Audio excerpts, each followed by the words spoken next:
तर जयश्रीराम बोट्टो सकाळी सकाळी मी निघालो आपली गाडी घेऊन बारलिंग्याला जायले. मग बोट्टो गाडी घेतली आणि निघालो बारलिंग्याला जायला. तर तू म्हणसन काहून सांगतो बोट्टो व्हिडिओ पूर्ण पहा. मग बोट्टो पुढे गेलो. पुढे आपल्या गाडीतलं खतम झालं पेट्रोल. मग तेवढ्याच आपल्याला पेट्रोल पंप आणि टाकून घेतलं भाऊ आपण गाडीत पेट्रोल टाकलं आणि तिथून निघालो समोर जायले. मग समोर जायला निघालो तर तिथं झाडं झुडं बा किती खतरनाक दुखू राहिले ते रस्त्यातले. मग पोचलो भाऊ आपण बारलिंग्यात. मग बारलिंग्यात पोचलो भाऊ मंदिरात तर जावंच लागते. मग गेलो भाऊ मंदिरात.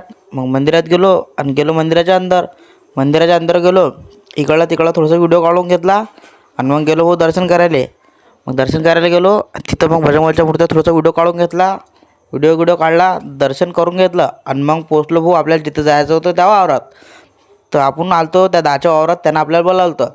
दहाच्या वावरात आलो तर हाय बोट्टो होतो यानं बोलावलं होतं आपल्याला वावरात हरभरा घ्यायले.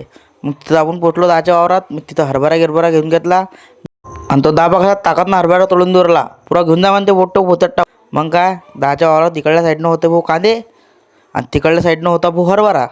दहाच्या वावरात जराभर थांबलो. मग दहाची भेटगीट घेतली आणि निघालो बोट्टो घर जायले.